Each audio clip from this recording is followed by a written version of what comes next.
کے سلسلے میں محمد کی عمر 55 سال، عائشہ کی عمر 10 سال، محمد کا چڑھتا بڑھاپا، عائشہ کی چڑھتی جوانی۔ نہ جانے عائشہ کے دل کو محمد کیسے ٹھنڈا کرتا ہوگا۔ یہ وہ جملے ہیں جو رنگیلا رسول نے چھٹے ہوئے الفاظ میں کہے ہیں اور رسول کی شان میں کہے ہیں۔ میں کسی وصیت کے پیش نظر رنگیلا رسول کے رائٹر کا نام اس جگہ پر لینا مناسب نہیں سمجھتا، لیکن اس کے رائٹر کا نام میرے پاس محفوظ ہے، میری فائل میں محفوظ ہے۔ لیکن آپ جانتے ہیں کہ جس نے یہ کتاب لکھی تھی رنگیلا رسول، اس محمد صلی اللہ علیہ وسلم کی عزت و عصمت سے وہ کھیلا تھا۔ جانتے ہو جس وقت ہندوستان اور پاکستان کا بٹوارا نہیں ہوا تھا اور لاہور اس وقت بھارت کا ایک اٹوٹ انگ تھا، تو آپ کو معلوم ہے لاہور کی سرزمین پر رنگیلا رسول کے رائٹر کو کس نے قتل کیا؟ رنگیلا رسول کے لکھنے والے کو ایک ایسے مسلمان نے قتل کیا جس نے جمعہ تو چھوڑو کبھی عید و بقرعید کی نماز بھی نہیں پڑھی۔ رسول کی محبت جب جس کے دل میں آتی ہے، آج بھی کہیں جنگ کے حالات پیدا ہو جائے، مسجد مندر والا معاملہ آ جائے، تو یہ داڑھی والے اللہ اکبر والے سب گھروں میں گھس جائیں گے، یہی بیچارے آگے نکلیں گے جو نماز و روزے والے۔ کبھی کبھی ٹرینوں میں دیکھو ہم جیسے لوگ بوڑھے لوگ کمبل اوڑھ کے سوتے، نوجوان بیچارہ بٹن کھول کے کھڑکی کھولے بیٹھا ہے، نقشے بازی، اس کو بولتے ہیں ایکشن۔ جوانی کا عالم ہی ایسا ہوتا ہے۔ تو اس آدمی نے اس کو قتل کر دیا۔ پھل خرید رہا تھا، پھل والے کے پاس اکثر چھری ہوئی رکھی رہتی ہے کاٹنے آٹنے کے لیے۔ رنگیلا رسول کے رائٹر کو اس نے دیکھا اور کسی نے بتایا یہ آدمی ہے جس نے محمد رسول اللہ کی شان میں گستاخی کی ہے۔ جانتے ہو اس رنگیلے رسول کا جواب بہت پہلے مولانا ثناء اللہ مصری رحمۃ اللہ علیہ مناظر اسلام نے دے دیا تھا، مقدس رسول۔ اور یہ وہ دور تھا جب ساری دنیا وہابیوں کو گالی دے رہی تھی اور ہمارا بریلوی مکتبہ فکر وہابیوں پر کفر کے فتوے لگا رہا تھا۔ جانتے ہو اس وقت رسول کی عزت و عصمت کو بچانے کے لیے اور رسول کو رنگیلا لکھا گیا، اس وقت سارے چپا پوش اور پگڑ پوش اور ہری اور نیلی پگڑی والے سب اپنے اپنے دلوں میں پھنسے ہوئے تھے۔ اس وقت یہی تمہاری نظروں میں جو مطعون تھا، تمہاری نظروں میں جو ملعون تھا، تمہاری نظروں میں جو کافر تھا، اسی نے سب سے پہلے مقدس رسول لکھ کر رنگیلے رسول کا جواب دیا تھا، جس پر تمہارا بھی تبصرہ ہے۔ مقدس رسول کے اوپر بریلویوں نے بھی تبصرہ لکھا، بریلوی عالموں نے، کہ مناظر اسلام ثناء اللہ مصری کے جواب کے بعد اب کسی اور کتاب کے لکھنے کی ضرورت نہیں ہے۔ الحمدللہ تم نے بھی اس کو لوہا مانا، لیکن اس کو قتل جب کیا تو ایک بے نمازی اور بے روزگار نے قتل کیا، اور جانتے اسی دن سے اس کی حالت بدلی، پکڑا گیا، گرفتار ہوا۔ برٹش گورنمنٹ ہے، انگریز جج ہے، پوچھا انگریز جج نے تمہارا باپ ہے؟ اس نوجوان نے جواب دیا نہیں۔ کہا تمہاری ماں ہے؟ اس نے جواب دیا نہیں۔ کہا پھر تمہارا مقدمہ کون لڑے گا؟ بولا کوئی نہیں، ہم نے تو اللہ کے توکل و بھروسے پر اس آدمی کو مار دیا ہے۔ بیوی کو بلایا، کہا تیرا باپ؟ بولی نہیں۔ تیری ماں کا نہیں، بھائی کا نہیں، کوئی نہیں، کیا ہے؟ ایک بچہ ہے اسی کا۔ جج نے اس بچے کو دیکھا جو اپنی بیوی اپنی ماں کا دودھ پی رہا، شیخوار چھوٹا سا معصوم بچہ۔ جج کو بھی ترس آ گیا کہ اس بچے، یہ بچہ تو اناث اور یتیم ہو جائے گا اگر اس کو سزا دیں گے۔ جج نے اس کو بلایا، ادھر آ۔ رسول کی عزت و عظمت جب دل میں بیٹھتی ہے تو کیسے بیٹھتی ہے؟ اس سے کان نے کہا آئے رنگیلے رسول کے قاتل، تو صرف کٹگرے میں کھڑے ہو کر اتنا کہہ دے کہ یہ قتل میں نے نہیں کیا، باقی ساری ذمہ داری میری ہے کہ میں تجھے چھوڑا دوں گا، تیری جان بخش دوں گا کیونکہ جج میں ہوں۔ یہ آدمی کٹگرے میں گیا اور کٹگرے میں کھڑے ہو کر کہتا ہے آئے جج اور آئے سامعین، زندگی میں نے پہلی مرتبہ ایک نیک کام کیا ہے، اور آج یہ جج اس پر بھی مجھ کو جھوٹ بولنے کے لیے آمادہ کر رہا ہے اور کہہ رہا ہے کہ میرے کان میں اتنا کہہ دو کہ میں تجھے چھوڑ دوں گا، کہ میں نے یہ قتل نہیں کیا، میں تجھے چھوڑ دوں گا۔ آئے جج صاحب، اللہ کی قسم یہ قتل میں نے کیا ہے، یہ قتل میں نے کیا ہے، یہ قتل میں نے کیا ہے، آپ کے قانون میں جو سزا ہے وہ مجھے سنائیے۔ بیوی اس بچے کو لے کے آتی ہے، آئے میرے شوہر اس بچے کی خاطر جھوٹ بول دو، کہا بیوی اس بچے کو میری آنکھوں سے دور کر دو، کئی بچے کی محبت مجھے جھوٹ بولنے پہ مجبور نہ کرتے، آئے میری بیوی اس بچے کو میری نگاہوں سے دور کر دو، آج کوئی طاقت مجھے سچ بولنے سے نہیں روک سکتی، آئے جج صاحب فیصلہ سنائیے، یہ قتل میں نے کیا ہے، جنت کی خوشبو میری ناک تک آ رہی ہے، شاید اسی ایک نیک عمل کی وجہ سے اللہ مجھے جنت دے دے، اب تک تو میں نے کوئی کام نہ کیا ہے تو رسول کے دشمن کو اس دنیا سے ختم کر دیا ہے۔ میرے میڈیا والوں اس کارٹون کو بنا کر ہمارے جذبات سے نہ کھیلو، آج بھی رنگیلا رسول کے قاتل آج بھی مسلمانوں کے اندر پیدا ہو سکتے ہیں، کیونکہ مسلمان ساری چیزوں سے سمجھوتا کر سکتا ہے، اسلام سے اور محمد رسول اللہ سے کوئی سودے بازی کرنے کے لیے تیار نہیں ہے۔ اسلام کا معاملہ مت اٹھایا کرے، عمرانہ کا معاملہ لے کے تم اسلام کو رسوا کر دیتے ہو۔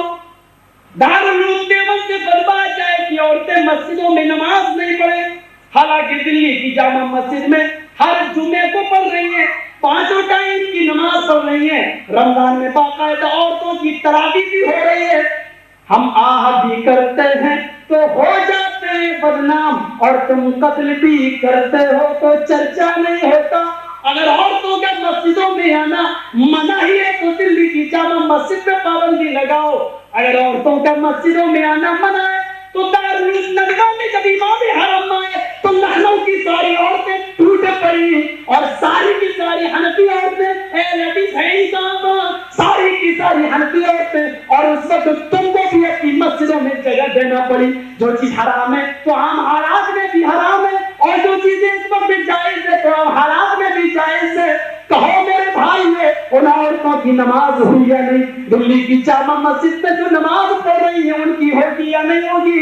اسی لیے ہم کہتے ہیں تم جو کرو وہ سب صحیح، ہم جو کریں وہ غلط۔ ہاں میرے بھائی ایک بات اور سن لے کہ جو لوگ عورتوں کو مسجدوں میں آنے سے منع کر رہے ہیں ان سے پوچھو، یہ شریعت اس کی ذمہ دار نہیں ہے۔ ہمارے جلسوں میں ماشاءاللہ عورتیں بھی آتی ہیں، ہماری مسجدوں میں عورتیں بھی آ رہی ہیں، اسلام اور قرآن حدیث کو سننے کا پورا ان کو بھی حاصل ہے۔ تم یہ نہ کہو کہ اسلام نے عورتوں کو پردے کی 4 دیواری میں بند کر کے ترقی کے سارے راستے کھول بند کر دیے۔ قرآن نے کہاں منع کیا ہے کہ عورتیں نہ نکلیں؟ قرآن نے کہاں منع کیا ہے کہ وہ مسجدوں میں نہ جائیں؟ قرآن تو بطانگ بہر اعلان کرتے ہوئے عورتوں کو جو چیز بتاتا وہ یہ کہ قُلْ لِلْمُؤْمِنَاتِ يَغْضُضْنَ مِنْ أَبْصَارِهِنَّ وَيَحْفَظْنَ فُرُوجَهُنَّ وَلَا يُبْدِينَ زِينَتَهُنَّ۔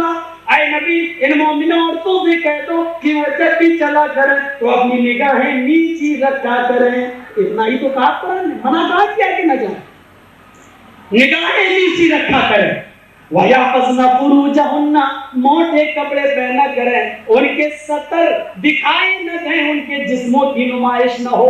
کہاں منع کیا قرآن نے؟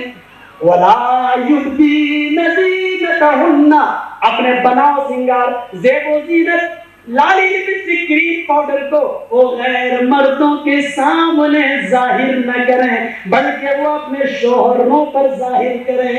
کہاں منع کیا اسلام نے؟ اور ترقی کی راہ میں کہاں رکاوٹ بنی ہے؟ اگر اسلام کی اتنی سی بات کو تم ترقی کی راہ میں رکاوٹ کہتے ہو تو منو اسمرتی کا 4تھا ادھیائے اٹھا کر دیکھ لو، لکھا ہوا ہے کہ کوئی سگا بھائی بھی اپنی سگی بہن سے اکیلے میں نہ ملے، سگا بھائی سگی بہن سے اکیلے میں نہ ملے۔ یہ منو اسمرتی ہندو بھائی تمہاری ناک ہے، اور منو اسمرتی میں بھائی کو بھی بہن سے ملنے کی اکیلے بھی اجازت نہیں ہے۔ اب کہو اسلام کو اجازت دیتا ہے کہ بہن اپنے بھائی کے ساتھ حج کرنے جا سکتی ہے، بہن اپنے بھائی کے ساتھ بازار بھی جا سکتی ہے، بہن اپنے بھائی کے ساتھ جلسہ سننے جا سکتی ہے، بہن اپنے بھائی کے ساتھ مسجد میں بھی جا سکتی ہے، بہن اپنے بھائی کے ساتھ عیدگاہ بھی جا سکتی ہے۔ تمہارے یہاں اتنا عورتوں پر ظلم کی سگا بھائی سگی بہن کے ساتھ بھی میلے میں نہ ملے، آج اس کو میڈیا والے کیوں نہیں اچھالتے؟ اسلام کی ایک خوبی ہے جس میں عورتوں کو آزادی دی، لیکن چند حدود متعین کر کے تو آپ نے ان کو اتنا اچھال دیا ہے۔ جو لوگ عمران خان کے شوہر پر حرام قرار دے رہے ہیں وہ جانے شریعت اس کی ذمہ دار نہیں، قرآن حدیث اس کا ذمہ دار نہیں۔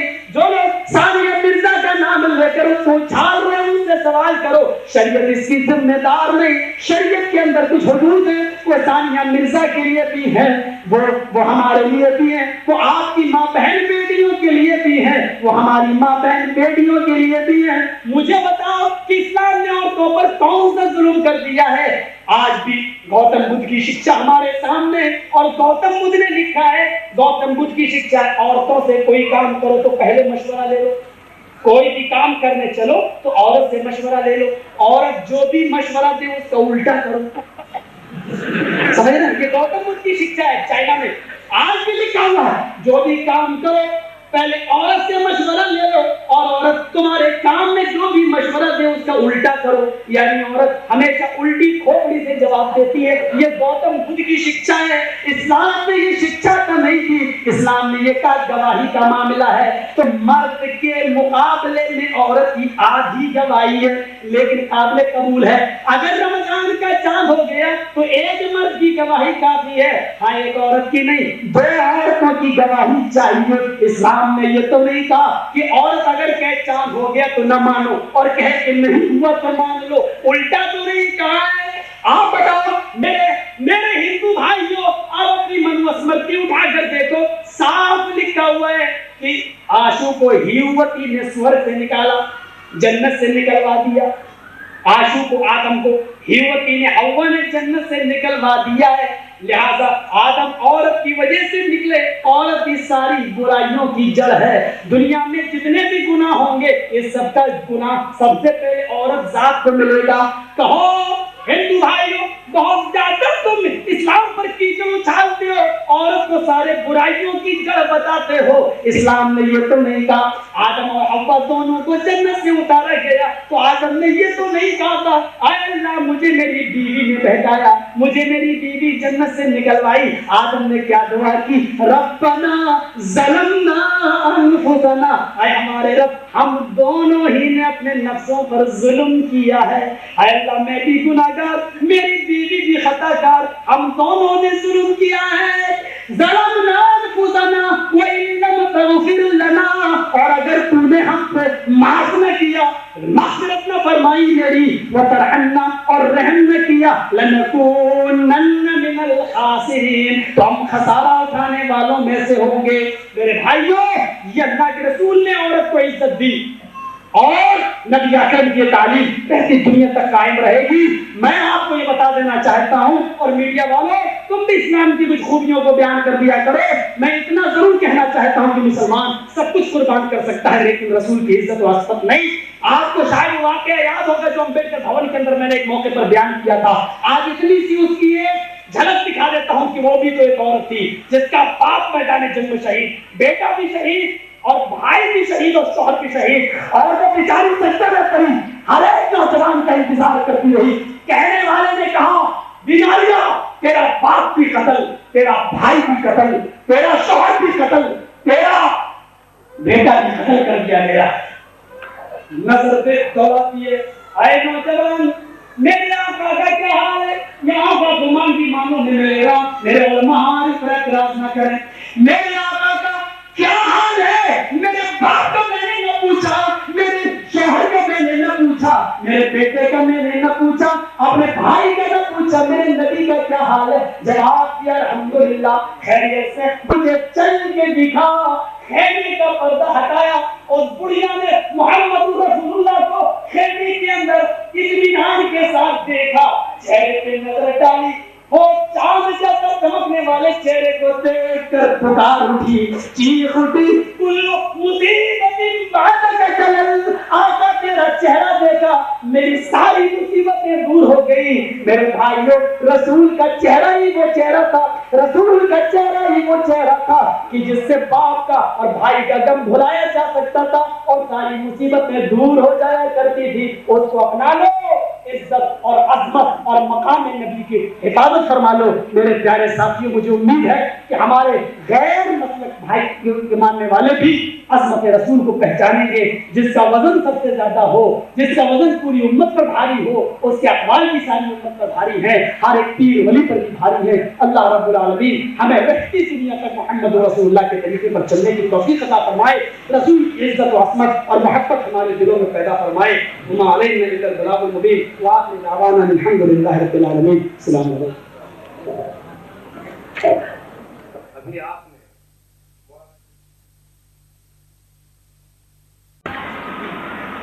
آج بھی قرآن کی توہین کلکتہ کی سرزمین پر ہو رہی ہے۔ آج بھی یہ شبلی عمل جو ہوتا ہے نا، شبلی عمل، یہ وہ کرنے والے لوگ ہوتے ہیں جس نے 40 دن تک اپنی لیٹرین خود کھائی ہے۔ میرا پروگرام پرسوں میں تو وہیں پر ہے کلکتہ کے اندر، آپ ایڈریس لے لیجیے اور دیکھیے آپ اس کو۔ آج بھی ایسے لوگ ہیں۔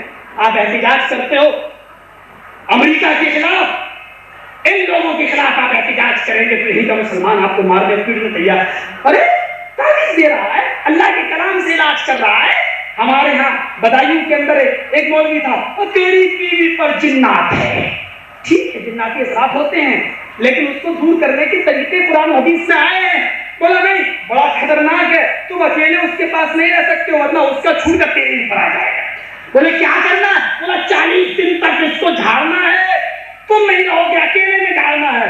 بیچارہ وہ آفس جاتا تھا، بولا مولوی صاحب 40 دن تک تم وظیفہ کرتے رہنا اور اس کا جھاڑتے رہنا، اور آپ کو پوری مزدوری دے دی جائے گی۔ ابھی 20 دن نہیں گزرے، مولوی بھی غائب، گھر والی بھی غائب۔ یہ حالات ہو رہے ہیں بدائی کی سرزمین پر۔ آپ چلے جائیں، آج صرف کہتے ہیں کہ ہاں یہ بھی صحیح وہ بھی صحیح، اور حقیقت یہ ہے کہ اس کو بھی تسلیم کرنے کے لیے تیار نہیں ہے۔ ٹھیک ہے، ایک بات بتائیے، آمین آپ کے ہاں آہستہ ہے، میں نے مان لیا، اتنی زور سے کہ بغل والا بولے، لیکن امام شافعی، امام محمد بن حنبل، امام مالک کے نزدیک تو زور سے ہے۔ آپ ہی کہتے ہو 4 امام 4 فرض، پھر آپ زور سے آمین بولنے کے خلاف کیوں ہیں؟ اور اگر نہیں ہے تو میرے ساتھ یہ حادثہ کیوں پیش آیا؟ مجھے بتائیے۔ بدایوں کی سرزمین پر گیا، نماز پڑھی، لوگوں کو آنے لگے، رہی پنچر ہو گئی گاڑی، تو انہوں نے کہا مولانا نماز پڑھ لیجیے، ہم تھوڑی دیر میں آ رہے ہیں۔ میں پہنچ گیا بغل والی مسجد میں، میں پہلی رکعت میں تو آمین نہیں بولا، آہستہ ہی بول دیا۔ میں سمجھ رہا تھا ان کی مسجد کے اوپر بڑے بڑے حروف میں لکھا ہوا تھا الصلاۃ والسلام علیک یا رسول اللہ، نیچے لکھا ہوا تھا کہ یہ مسجد اہل سنت والجماعت کی ہے۔ میں نے کہا یار یہاں پٹ نہ جائیں، تو تھوڑا سا اوپر نیت باندھ دیا، لیکن آمین پہلی رکعت میں نہ بولا مغرب میں۔ لیکن ایک عادت سی بنی ہوئی ہے، وہ دوسری رکعت میں خیال نہیں رہا۔ اس نے کہا یہ تو راجدھانی چل رہی تھی، الحمدللہ رب العالمین الرحمن الرحیم مالک یوم الدین ایاک نعبد و ایاک نستعین اهدنا الصراط المستقیم صراط الذین انعمت علیہم غیر المغضوب نہیں ہے، غیر المغضوب علیہم ولا الضالین۔ اب جب اس نے کہا تو میرے منہ سے نکل گئی آمین۔ اب آمین نکلنے کے بعد میں کرے یہ کیا ہوا؟ یہ تو ان کی مسجد ہے، مجھے جس چیز کا ڈر تھا وہی سوچ رہا تھا کچھ نہ کچھ معاملہ بگڑے گا۔ امام صاحب نے جو سلام پھیرا، السلام علیکم ورحمۃ اللہ، پھر دوسری طرف السلام علیکم ورحمۃ اللہ، یہ کس سورت میں آمین کہا؟ ایک طرف آمین کہتے چاروں امام پر، دوسری طرف سورت۔ میں خاموش بیٹھا تھا، میں نے حالات دیکھے، میں نے کہا محمد گڑبڑ۔ وہ کہتا ہے میں پوچھ رہا ہوں کس سورت میں آمین کہا، اور میرے بغل میں جس نے نماز پڑھی وہ بولتا ہے بولتا کیوں نہیں ہے؟ میرے مولانا چیخ رہے۔ میں نے کہا جی شیخ میں نے آمین کہا، کیوں کیا بات ہوئی؟ تمہیں معلوم نہیں ہے یہ کیا لکھا ہوا ہے؟ یہ مسجد اہل سنت والجماعت کی ہے۔ میں نے کہا تو آمین بولنا بھی تو سنت ہے، اسی لیے میں بول دیا۔ اگر آمین بولنا سنت نہ ہو تو پھر میں نہ بولوں آج کے بعد۔ بولا نہیں، آہستہ بولنا سنت ہے۔ میں نے کہا آپ نے آمین بولا ہے یا نہیں؟ بولا کیا مطلب؟ میں نے کہا اگر آپ نے آمین، آپ خود کہہ رہے ہیں آمین بولنا سنت ہے، اگر آپ نے آمین نہ کہا تو میں نماز دوہرا لوں، کیونکہ سنت کی مخالفت کرنے والے کے پیچھے میری نماز نہیں ہوگی۔ آپ نے آمین کہا یا نہیں کہا؟ آمین بولنا سنت۔ بولا آہستہ۔ میں نے کہا آپ نے کہا یا نہیں کہا ہے؟ بولا ہاں میں آہستہ بول رہا ہوں، تم زور سے بولے ہو۔ میں نے کہا اس کا مطلب چھوٹے سور تم بھی ہو۔ بولا کیا؟ میں نے کہا میں نے زور سے کہا میں بڑا سور ہوا، تم نے آہستہ کہا تم چھوٹے سور ہو تو میرے ہی نسل کے۔ بولا چل بھاگ جانا ہے, مسافر آدمی میں نکل کے آ گیا, میں بھاگا. بعد میں نے لوگوں سے کہا یار کہاں تم نے بھیج دیا مجھے, بولے یار دیر ہو گئی آنے میں, تھوڑی دیر کے بعد دیکھ رہا ہوں وہ ٹرک جس سے دھویا جاتا وہ لایا گیا پائے, وہ مسجد میں مارا گیا. میں نے کہا یہ کیوں ہو رہا ہے؟ بولے ارے تم جیسے لوگوں نے میری مسجد ناپاک کر دی. میں نے کہا ابھی تم نے عشاء کی نماز بھی اسی پڑھو, غصہ نہیں کیوں کرتے آج یہاں سے. میں نے کہا اللہ کا شکر ادا کرو, نہ جانے کب سے ناپاک کیا ہے, ہم لوگوں کی مبارک قدم پڑ گئے, کبھی کبھی تھم جاتی ہے. بولے یار تم جاؤ یار یہاں سے, اچھی بات نہیں ہو جائے.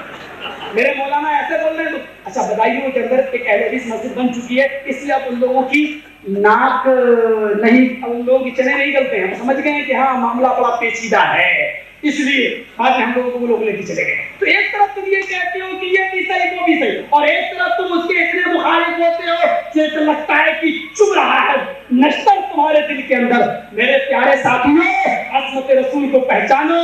لوگ جو اس کی شان میں گستاخی کرتے تھے تو 9-11 سال کے بچے اس کی گردن اڑا دیا کرتے تھے. یہ تصور تم اپنے دل کے اندر پیدا کرو کہ کیا مقام ہے رسول کا, جس کو اللہ کے عرش والے نے یہ کہا ہے فلا وربک لا یؤمنون حتی یحکموک فیما شجر بینہم. اے رسول تیرے رب کی قسم, یہ لوگ اس وقت تک مومن نہیں ہو سکتے جب تک کہ وہ تیرے فیصلے کو یحکموک, تجھے حکم نہ مان لے, تیرے فیصلے کو بلا چوچرا تسلیم نہ کر لے. ثم لا یجدوا فی انفسہم حرجا, تسلیم کرنا بھی تو کسی کا ہوتا ہے, ٹھیک ہے آپ فیصلہ کر رہے ہیں مان لیا, لیکن دل اس پر آمادہ نہیں ہے. مان تو لیا لیکن دل آمادہ نہیں ہے. اے کاش یہ فیصلہ میرے حق میں ہوتا.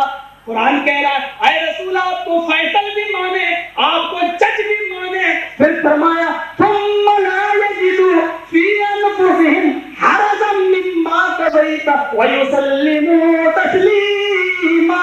آپ کے فیصلہ ہو جانے کے بعد اس کو بلا چوچرا تسلیم نہ کر لیں, یہ مومن نہیں ہو سکتے. جس کے فیصلے کو ایمان کی نشانی بتایا اور سب سے پہلے لا یؤمنون کا کہ یہ مومن نہیں ہو سکتے, کب تک نہیں ہو سکتے جب تک کہ وہ آپ کو جج نہ مان لے. میرے بھائیوں, رسول کو جج بھی ماننا ہے اور رسول کو رسول بھی ماننا ہے, ورنہ واقعہ اٹھاؤ ایک مسلمان منافق اللہ کے نبی کے پاس اور ایک یہودی دونوں آئے اور اللہ کے نبی سے فیصلہ چاہا. آپ نے یہودی کے حق میں فیصلہ کر دیا, مسلمان کو فیصلہ منظور نہ ہوا, اس نے کہا اللہ کے رسول نے تو آپ کا خیال کر دیا, حضرت عمر کے پاس چلو. یہودی نے اللہ کے رسول کو جج مانا, فیصلہ تو مان لیا لیکن اس نے رسول نہ مانا. مسلمان نے رسول تو مانا لیکن جج نہ مانا. کیا کہا کہ اللہ کے رسول نہیں, عمر کے پاس چلو. سنو, یہودی رسول نہیں مانتا تھا لیکن جج مانتا تھا, مسلمان رسول مانتا تھا لیکن جج نہیں مانتا تھا. فوراً گئے اور جانے کے بعد حضرت عمر سے فیصلہ کرایا. حضرت عمر سے وہ یہودی بولا میں آپ کا بھی فیصلہ مانوں گا. حضرت عمر نے کہا میرا بھی. کیا مطلب, مجھ سے پہلے بھی کوئی دوسرا کر چکا ہے. جواب دیا آپ کے رسول محمد رسول اللہ نے میرے حق میں فیصلہ کر دیا. کہا اے مسلمان کیا یہ صحیح بولتا ہے؟ جواب دیا کہ مکانکم اپنی جگہ پہ ٹھہرے, بہت صحیح جگہ پہ آئے ہو. جو رسول کے فیصلے کو چھوڑ کر میرے پاس آئے, جو سپریم کورٹ کو چھوڑ کے ہائی کورٹ میں آئے, اس کا فیصلہ کیا ہونا چاہیے؟ ٹھہرو نہیں. میان سے تلوار نکالی اور اس کی گردن پہ دے ماری. گردن الگ, پنکھ الگ, جسم الگ, گردن الگ. اور حضرت عمر نے آسمان پر نظر ڈال کر فرمایا ھذا قضاء من لم یرض بقضاء رسول اللہ صلی اللہ علیہ وسلم. اے اللہ, عمر کا فیصلہ یہ ہے کہ جو محمد کا فیصلہ نہ مانے اس کو اس دنیا میں زندہ رہنے کا حق نہیں. کہیے آج حضرت عمر اگر زندہ ہوتے تو کسی حنفی کی گردن بچتی. کھل کے کیوں نہیں بولتے ہو؟ کتنے فیصلے انہوں نے رسول اللہ صلی اللہ علیہ وسلم کے ٹھکرائے, وہاں تو ایک فیصلہ تھا جس کو ٹھکرایا اس کی گردن اڑا دی. یا تو قدم قدم پہ فیصلے ٹھکرائے جا رہے ہیں, قدم قدم پر. بتاؤ آج حضرت عمر زندہ ہوتے تو کسی حنفی کی گردن محفوظ ہوتی؟ شکریہ ادا کرو میرے بھائیوں، آج بھی وقت ہے سمجھ جانے کا۔ میں جانتا ہوں کہ وقت بہت تیزی کے ساتھ گزر رہا ہے میرے بھائیوں، میں آپ کو ایک واقعہ اور بتانا چاہتا ہوں کہ رسول کی عظمت کیا ہے۔ ابو داؤد شریف کتاب الجہاد کے اندر واقعہ آیا ہے کہ ایک عورت ام الولد، پیٹ میں بچہ، صحابی رسول، اس کے شوہر صحابی ہیں، وہ خود فرماتے ہیں اس عورت سے میرے 2 بچے تھے، اس عورت سے میرے 2 بچے تھے، مثل اللؤلؤین، دونوں موتی کی طرح تھے، موتیوں کی طرح تھے۔ پھر بھی یہ حاملہ ہے، پیٹ میں بچہ ہے، لیکن رسول کو گالی دیتی ہے، ایمان نہیں لائی۔ ایک بار یہ صحابی کچھ دیر سے مسجد سے نکلے اور اپنے گھر پہنچے، عورت نے غصہ خانہ انداز میں کہا کہاں سے اب تک بچے بھوکے ہیں اور تم محمد کی باتوں میں پڑے تھے، محمد کی باتیں سننے میں لگے تھے، کیا محمد کھانے کو دے دے گا؟ اس طریقے کی کچھ جملے زور سے کہو صلی اللہ علیہ وسلم، اور اس طریقے کے جملے اس نے ادا کیے۔ اللہ کے رسول صلی اللہ علیہ وسلم کی شان میں یہ غصہ تھی، اس آدمی کو، اس کے شوہر کو پسند نہ آئی۔ سامنے اونٹ نہر کرنے والا کھنجر پڑا ہوا تھا، اس کھنجر کو اٹھایا اور اس نے وہ کھنجر اپنی بیوی کے پیٹ میں مار دیا، پیٹ چاک ہو گیا، بچہ پیٹ سے نکل کے تڑپنے لگا، تھوڑی دیر کے اندر ماں بھی ٹھنڈی بچہ بھی ٹھنڈا۔ اللہ کے رسول کو معلوم نہیں، قتل کی جرم میں قتل کی سزا۔ آخر پوچھا گیا کہ تو نے اپنی بیوی کو قتل کیوں کیا؟ اس آدمی نے میدان مقتل میں جواب دیا، اللہ کے رسول اگر وہ مجھے گالی دی دیتی میں برداشت کر لیتا، میرے باپ کو برا بھلا کہہ دیتی میں برداشت کر لیتا، اللہ کے نبی اس نے تو آپ کو گالی دی، آپ کی شان میں گستاخی کی، مجھ سے آپ کی گستاخی سنی نہ گئی، میں نے کھنجر اٹھایا، اس کے پیٹ کے اندر کھنجر داخل کر دیا، مار ڈالا، مجھے اپنے بچے کی بھی پرواہ نہ ہوئی۔ اللہ کے نبی کہتے ہیں اس کو چھوڑ دو، کائنات کے اندر ہر کسی کو گالی دینے والے کو قتل کیا جائے گا، اس کو قتل کرنے والے کو قتل کیا جائے گا، لیکن محمد رسول اللہ کی شان میں گستاخی کرنے والے کی ایک ہی سزا ہے کہ اس کو اس دنیا میں زندہ رہنے کا حق نہیں ہے، اس نے میری عزت و عصمت کو بچانے کے لیے اس کا قتل کیا، اس نے غلط نہیں کیا، اس کو چھوڑ دو۔ میرے بھائیوں، میڈیا والوں ہمارے جذبات سے نہ کھیلو، مسلمانوں کو ہوتا ہے جو اپنے رسول کے لیے اس کی عزت و عصمت کو بچانے کے لیے اپنی بیوی تک کا پیٹ پھاڑ ڈالتا ہے، یہ ڈینمارک کا کارٹونسٹ سمجھتا ہی کہ اپنے آپ کو، میرے بھائیوں، یا 51 کروڑ کا کیا اگر دیکھا جائے تو اس کوئی مسلمان ایسا بھی پیدا ہو سکتا ہے جو بغیر انعام کے لالچ میں اللہ کی رضامندی کے لیے اور اللہ کو خوش کرنے کے لیے وہ اس آدمی کو بغیر لالچ سے بھی قتل کر سکتا ہے۔ مجبور نہ کرو ہم کو تلوار اٹھانے کے لیے، ہم جہاد کے اس طریقے کی قائل نہیں ہے جس طریقے سے تم نے جہاد کی تعریف کی ہے، ہم تلوار اٹھانے کے اس طریقے کی قائل نہیں ہے جس طریقے سے تم پیش کر رہے ہو۔ جب ہمارے اسلام پر حملہ بولا جائے گا، ہمارے رسول کی عزت و عصمت کو لوٹا جائے گا اور اسلام پر دھاوا بولا جائے گا تو ہم اپنے باپ کو، اپنے بیٹوں کو، اپنی اولاد کو بھی قتل کرنے پر آمادہ ہو سکتے ہیں۔ تمہاری حیثیت ہی کیا ہے؟ کیا آپ کو نہیں معلوم ہے کہ ایک جنگ ہو رہی ہے اور منافقوں کا سردار عبداللہ ابن ابی اسی جنگ کے اندر کہہ رہا ہے، نبی اکرم کو گالی دے رہا ہے، لا یخرجن العز منها العدل، اے لوگوں مدینہ واپس جائیں گے، سب سے بڑا عزت والا سب سے بڑے ذلیل کو نکال دے گا۔ عبداللہ ابن ابی نے اپنے آپ کو عزیز کہا اور محمد رسول اللہ کو ذلیل کہا، قرآن اس کی گالی کو ریکارڈ کر لیا ہے۔ لا یخرجن العز من العدل، آج اس میں تفصیل، عدل بھی اس میں تفصیل، سب سے بڑی عزت والا، سب سے بڑے ذلیل کو، یعنی عزت والا میں اور سب سے بڑا ذلیل محمد رسول اللہ کو نکال دے گا۔ مدینہ پہنچنے کے بعد یہ گالی کسی اور نے نہیں، اس کے بیٹی نے یہ گالی سن لی۔ عبداللہ ابن ابی کے بیٹے نے یہ گالی سنی، لڑائی کا پاسا، جنگ کا پاسا ہارتے ہوئے دیکھا، عبداللہ ابن ابی جنگ سے بھاگتا ہے کہ مدینہ چھوڑ کے مکہ داخل ہو، اس کا بیٹا اس کے پیچھے پیچھے بھاگتا ہے، اور جیسے ہی مکے کے بارڈر کو، مدینہ اور مکے کے بارڈر پر کراس کرنا چاہتا ہے اور مدینہ چھوڑ کر مکے میں داخل ہونا چاہتا ہے، عبداللہ ابن ابی کا بیٹا فوراً تلوار اٹھاتا ہے اور اپنے بیٹے، اور عبداللہ ابن ابی کا بیٹا اپنے باپ کی گردن پہ تلوار رکھ کر کہتا ہے ابو جان مکے میں داخل ہونے کی کوشش نہ کرنا، ایک قدم بھی آگے بڑھا دیا تو میری تلوار ہوگی، آپ کی گردن ہوگی، جب تک اللہ کے رسول فیصلہ نہ کر دیں آپ کی زندگی کا آپ کو جانے کی اجازت نہیں۔ کہا بیٹے میں تیرا باپ ہوں، ہاں میں جانتا ہوں، اے ابو جان نام میرے باپ ہیں، آپ نے گالی دی فاطمہ کے باپ کو، جناب محمد رسول اللہ کو، اب رسول فیصلہ کریں گے کہ آپ کا کیا ہوگا۔ کہا ہے میرے بیٹے رسول وہ ایک ہی فیصلہ کریں گے کہ باپ کو قتل کر دو، یا جس نے گالی دی اس کو ایک ہی سزا ہے کہ اس کو دنیا میں زندہ رہنے کا حق نہیں۔ کہا میں کچھ نہیں جانتا، اگر ایک قدم بھی آگے پڑ گئے تو گردن کاٹ دوں گا۔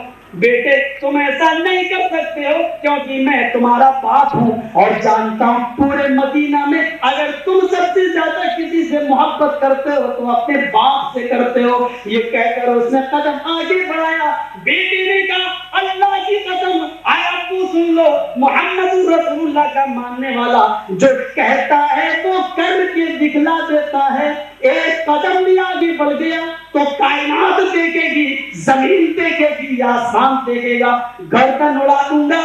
ہاں سن لو، پورے مدینہ میں اگر سب سے زیادہ میں کسی سے محبت کرتا ہوں تو آپ سے کرتا ہوں، لیکن آج ایک سچائی اور سن لو، آپ سے زیادہ بھی اگر میں کسی سے محبت کرتا ہوں تو فاطمہ کے باپ سے کرتا ہوں، حسن حسین کے نانا سے کرتا ہوں۔ اتنے میں اللہ کے نبی آ گئے، کیا بات ہے، پورا مکالمہ پیش ہوا، اس نے آپ کے تو ایسا کہا ہے، کہا اللہ کے رسول اگر جبرائیل علیہ السلام میرے پاک کے قتل کا حکم لے کے آئے تو یہ حکم کسی اور کو نہ دینا، یہ حکم مجھے دینا۔